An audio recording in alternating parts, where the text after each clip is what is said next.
أعوذ بالله من الشيطان الرجيم. بسم الله الرحمن الرحيم. والنجم إذا هوى ما ضل صاحبكم وما غوى وما ينطق عن الهوى إن هو إلا وحي يوحى علمه شديد القوى ذو مرة فاستوى وهو بالأفق الأعلى ثم دنا فتدلى فكان قاب قوسين أو أدنى فأوحى إلى عبده ما أوحى ما كذب الفؤاد ما رأى أفتمارونه على ما يرى ولقد رآه نزلة أخرى عند سدرة المنتهى عندها جنة المأوى إذ يغشى السدرة ما يغشى ما زاغ البصر وما طغى لقد رأى من آيات ربه الكبرى أفرأيتم اللات والعزى ومناة الثالثة الأخرى ألكم الذكر وله الأنثى تلك إذا قسمة ضيزى إن هي إلا أسماء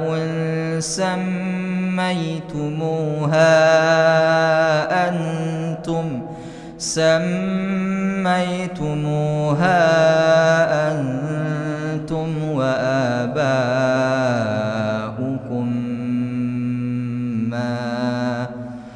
أنتم وآباؤكم ما أنزل الله بها من سلطان إن يتبعون إلا الظن وما تهوى الأنفس ولقد جاءهم من ربهم الهدى أم للإنسان ما تمنى فلله الآخرة والأولى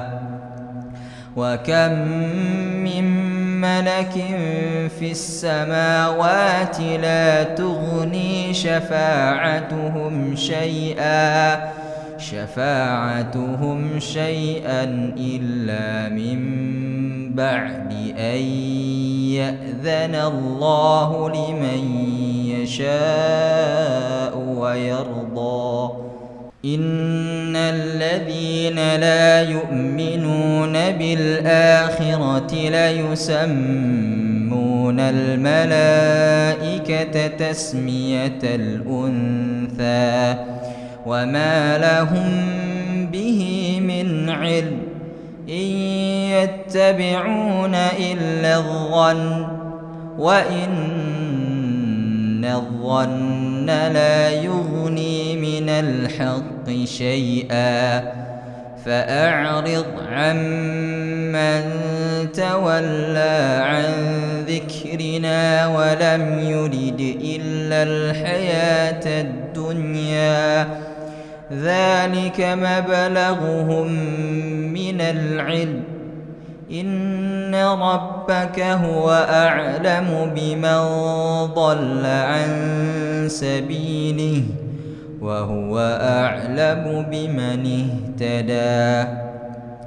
ولله ما في السماوات وما في الأرض ليجزي الذين أساءوا بما عملوا ويجزي الذين أحسنوا بالحسنى الذين يجتنبون كبائر الإثم والفواحش إلا اللمم إن ربك واسع المغفرة هو أعلم بكم إذ أنشأكم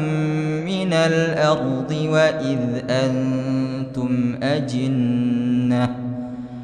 وإذ أنتم أجنة في بطون أمهاتكم فلا تزكوا أنفسكم هو أعلم بمن اتقى أفرأيت الذي تولى وأعطى قليلا وأكدى أعنده علم الغيب فهو يرى أم لم ينبأ بما في صحف موسى وإبراهيم الذي وفى ألا تزر وازرة وزر أخرى وأن ليس للإنسان إلا ما سعى وأن سعيه سوف يرى ثم يجزاه الجزاء الأوفى وأن إلى ربك المنتهى وأنه هو أضحك وأبكى وأنه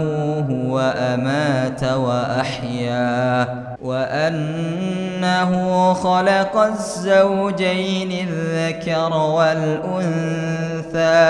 من نطفة إذا تمنى وأن عليه النشأة الأخرى وأنه هو أغنى وأقنى وأنه هو رب الشعرى وأنه